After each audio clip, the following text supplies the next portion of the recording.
नमस्कार दोस्तों, मैं हूं कमल कुमार अग्रवाल। आपका दोस्त कमल कुमार अग्रवाल देखिए आपके लिए एक नया वीडियो लेके आया है। और आज हम एक अलग विषय पे बात करेंगे और ऐसे विषय पे बात करेंगे कि मुझे ऐसा लगता है कि आज के इस टाइम में हर दूसरा आदमी इस परेशानी में जूझ रहा है। कैसे? वो है कर्ज। आज हम विषय लेके आए हैं कर्ज। कर्ज के मामले में हम देखते हैं कि हर दूसरा आदमी बुरी तरीके से परेशान है। क्यों परेशान है और कैसे परेशान है और कारण क्या है और निवारण क्या है, उन सब का आज हम बताने वाले हैं। चलिए बात करते हैं। हमने दोस्तों आज बनाई है मेष लगन की पत्री। आपकी जन्म पत्री किसी भी लगन की हो सकती है। आप सब लोग अपनी अपनी जन्म पत्री पे देखिए कि अगर ऐसे योग है इस आपकी जन्म पत्री में, तो आप भी कहीं ना कहीं कर्ज से परेशान जरूर होंगे। और कुछ उपाय और कुछ ग्रह गोचर की स्थिति के अनुसार मैं बताने की कोशिश करूंगा कि ऐसा क्यों होता है और कब होता है। ठीक है, हमने मेष लगन की जन्म पत्री बनाई है। आपकी जन्म पत्री किसी भी लगन की हो सकती है, क्योंकि मेष लगन काल पुरुष की लगन है। ठीक है, हम उसी हिसाब से चलते हैं। तो चलिए बात करते हैं पहले कि क्यों होता है ऐसा। ठीक है, देखिए आपके लगन को हम लेके चलते हैं। लगन सबसे पहले हमें देखनी पड़ती है कि लगन का जो मालिक है उसकी स्थिति क्या है। सबसे पहले अगर लग्नेश कहीं से बलवान है तो जीवन में परेशानियां जरूर आएंगी दोस्तों, लेकिन परेशानियां आके चली जाएंगी। उसके बाद हम देखते हैं कर्ज का घर कौन सा है। कर्ज का घर होता है दोस्तों छठा। छठे घर से हम लोग कर्ज, बीमारी, दुश्मन देखते हैं, लेकिन आज हमारा विषय जो है वो सिर्फ कर्ज है। ठीक है, दूसरा हम ये देखते हैं कर्ज का कारक। कारक कौन है? तो कर्ज के कारक बनते हैं दोस्तों मंगल। मंगल कारक होते हैं कर्ज के, और मंगल ही कर्ज देते हैं और मंगल ही कर्ज को उतरवाते भी हैं, ऐसा मुझे लगता है। दूसरा चलिए हम देखते हैं कि मंगल देव कहां कहां बैठ के क्या क्या गुल खिलाते हैं। ठीक है, देखिए आज हमने मेष लगन की जन्मपत्री बनाई है, और मेष लगन की जन्मपत्री में सपोज कीजिए मंगल अगर कर्ज भाव में चले गए, या किसी भी लगन की कुंडली में उस कुंडली के मालिक अगर कर्ज भाव में चले गए, तो निश्चित ही आज नहीं तो कल जातक कर्ज में डूबेगा और परेशान होगा। एक बात। दूसरी बात, किसी भी कुंडली में अगर मंगल इन भावों में बैठे हैं, जैसे मैंने बताया आपको, तीसरे घर में मंगल बैठे हैं, छठे घर में मंगल बैठे हैं, 11वें घर में मंगल बैठे हैं और 12वें घर में मंगल बैठे हैं, तो इंसान को कर्ज लेना ही पड़ेगा, आज नहीं तो कल। ठीक है, दूसरी बात कि मंगल के अलावा हमें एक चीज और देखनी है कि इंसान कर्ज में क्यों डूबता है और कैसे डूबता है। चलिए बात करते हैं। मंगल के अलावा भी कुछ योग और दुर्योग ऐसे होते हैं जिसमें इंसान कर्ज में चला जाता है। चलिए पहले उसके बारे में बात करते हैं। मान लीजिए आपकी किसी भी लगन की कुंडली है और उसके सेकंड भाव का जो मालिक होगा, ये यहां का मालिक अगर यहां पे चला जाए छठे घर में, तो दोस्तों कर्ज जरूर होगा जीवन में। लाभ भाव का मालिक अगर छठे घर में चला जाए तो इंसान का ज्यादातर कमाई, इनकम लेन देन में चली जाती है, क्योंकि उसे कर्ज लेने का शौक हो जाता है। दूसरा कि छठे घर का मालिक अगर लाभ भाव में बैठ जाए तो भी कर्जा हो जाता है।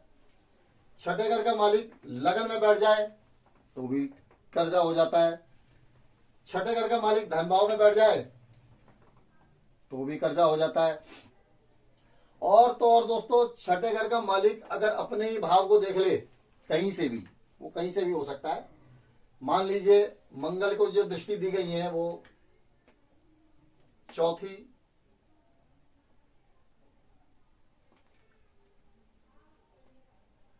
आठवीं और सातवीं दृष्टि। ठीक है, और मंगल अगर बैठ गए यहां पे तो भी मंगल इसी काम को करेंगे, चाहे वो उच्च के हैं, नीच के हैं, किसी भी पोजीशन में मंगल इस काम को जरूर करेंगे, आज नहीं तो कल। ऐसा नहीं है कि जीवन में हमेशा ही ऐसा होता रहेगा, लेकिन एक समय पे। दूसरा, मैंने जैसे बताया आपको कि कर्ज भाव का मालिक अगर भाग्य में बैठेगा तो भी कर्जा देगा। ठीक है, कोई भी हो सकता है, 9 ग्रहों में कोई भी कर्ज भाव का मालिक हो सकता है।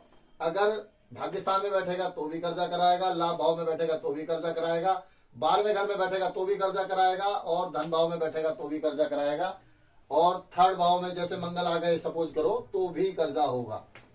ठीक है, उसके अलावा एक चीज और बताता हूं दोस्तों, जो शायद पता तो बड़े बड़े विद्वानों को है, मैं आपसे शेयर करना चाहता हूं कि लगन के मालिक के अलावा लगन का नक्षत्र का मालिक भी अगर 6ठे घर में बैठ जाए, या 6ठे घर के मालिक का छठे घर के नक्षत्र का मालिक भी इन भावों में बैठ जाए, भाग्यस्थान में बैठ जाए, लाभ भाव में बैठ जाए, 12वें घर में बैठ जाए, धन भाव में बैठ जाए, तो भी इंसान के ऊपर कर्जा होगा। ठीक है, और इसके साथ साथ मंगल को तो जैसे मैंने हमें बताया कर्ज का कारक है, कर्ज का मालिक है, तो वो भी जब भी 12वें घर से देखेंगे 6ठे घर को, तीसरे घर से देखेंगे 6ठे घर को, या 11वें घर से देखेंगे 6ठे घर को, तो भी इंसान के ऊपर कर्जा होगा। ठीक है, चलिए अब हमने बात की कर्ज क्यों और कैसे की, और कब के लिए कहते बात, कब होगा कर्ज, कब होगा, जब भी 6ठे घर के मालिक की दशा आएगी, या 6ठे घर के मालिक के 6ठे घर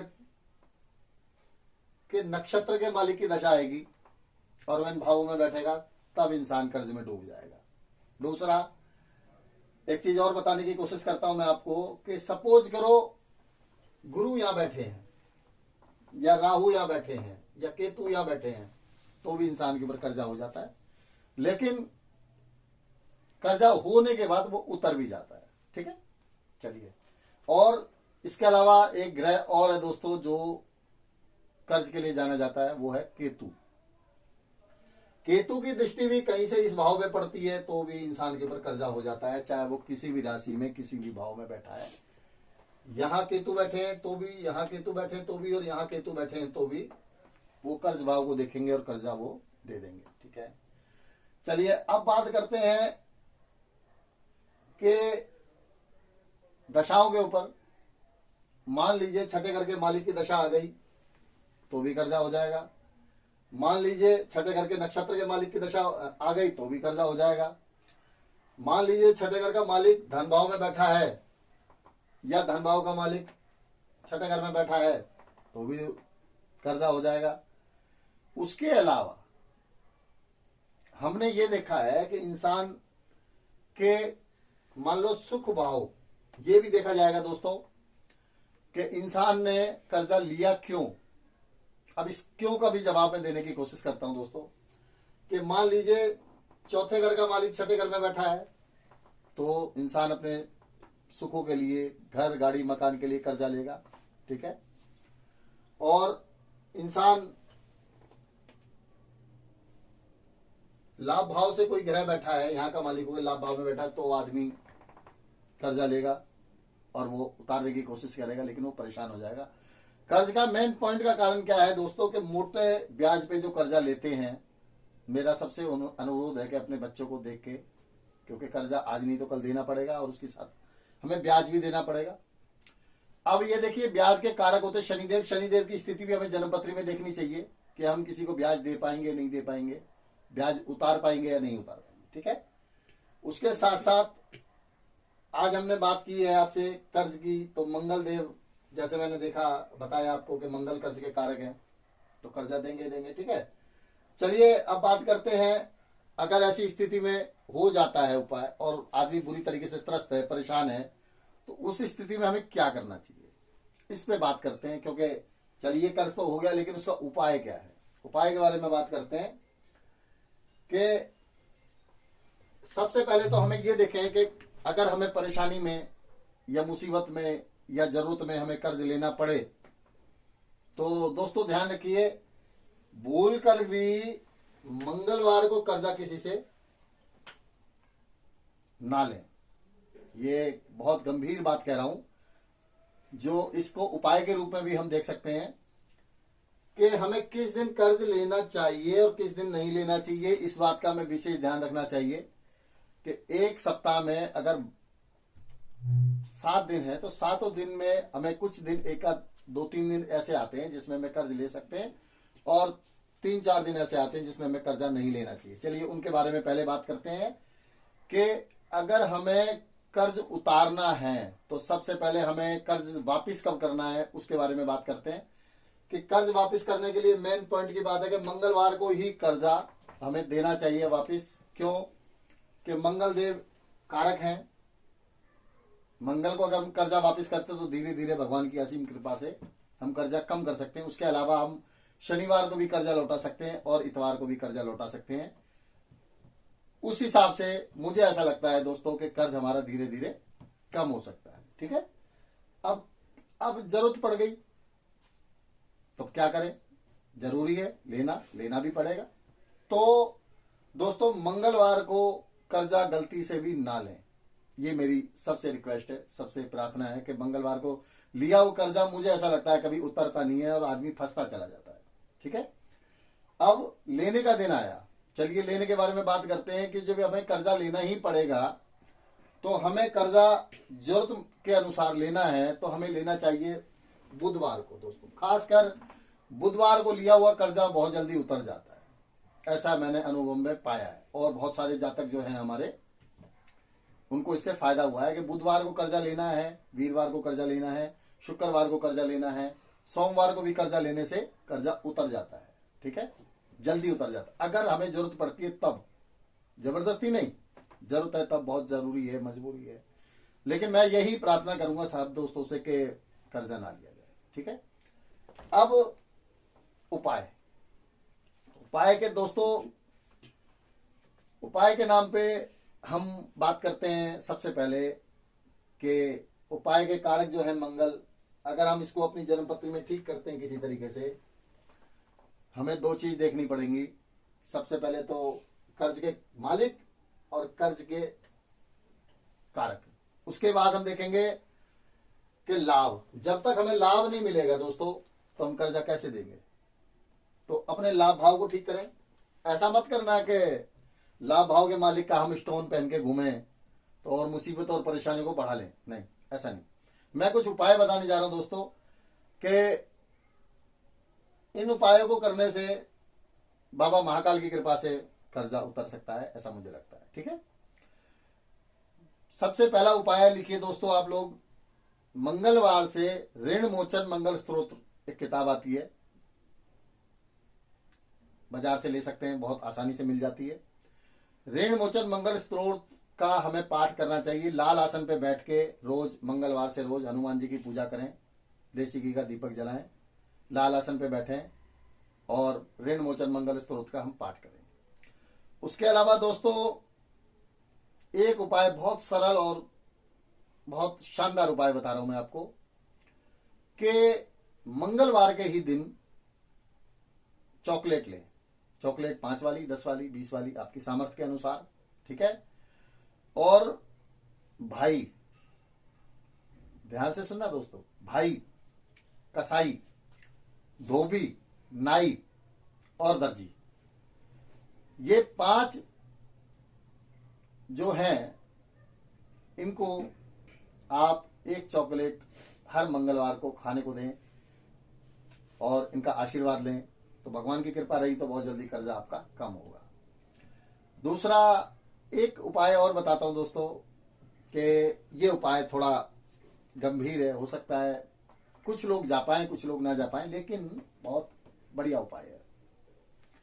उपाय के तौर पे दोस्तों 1 लोटा जल भरें, शमशान में जाएं, शमशान में लगे हुए पीपल के पेड़, शमशान में जो हैंडपंप है या कुआं है, तालाब है या नल है, वहां से 1 लोटा जल भरें और उस 1 लोटे जल को हम हर शनिवार को शमशान में जाकर पीपल के पेड़ के नीचे चढ़ाएं और कृपा करें महाराज, इस तरीके से बोलें। तो मुझे लगता है कि 6 शनिवार करने से उसके बाद में कर्जा धीरे धीरे कम हो जाएगा। ठीक है, और चौथे उपाय के बारे में बात करते हैं दोस्तों। बहुत ही बढ़िया शानदार उपाय है कि हनुमान जी को चोला चढ़ाएं। हनुमान जी की सेवा करें और हनुमान चालीसा का पाठ करें।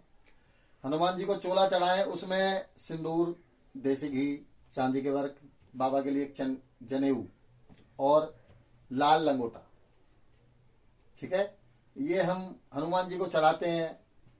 हनुमान जी को ये चीजें बहुत प्रिय हैं, तो ये चढ़ाते हैं तो भी कर्ज कम होता है।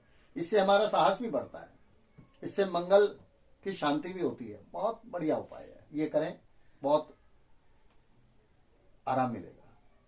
चौथा उपाय, उसके बाद हम 5वें उपाय पे बात करते हैं। एक पूजा वाला नारियल लीजिए। पूजा वाला नारियल लेके सरसों के तेल का तिलक लगा के और उसको हम हर मंगलवार को अपने शरीर से 7 बार उतार के अगर हम जल प्रवाह करते हैं हर मंगलवार, और तकरीबन ये 16 हफ्ते करें, तो मुझे लगता है कि काफी कर्ज में फर्क पड़ेगा, बहुत बड़ा फर्क पड़ेगा। आप करके देखिए, आप सब दोस्तों को लाभ मिलेगा। ये थे दोस्तों कुछ छोटे छोटे उपाय, छोटे छोटे जो मैंने बताए हैं, इनको आजमाइए और कोशिश कीजिए। और अब कुछ बात करते हैं अपने बारे में। मेरा नाम कमल कुमार अग्रवाल है और मैं श्री महाकाल ज्योतिषी केंद्र का छोटा सा सेवक हूं। ये मेरा 8वां वीडियो है दोस्तों। और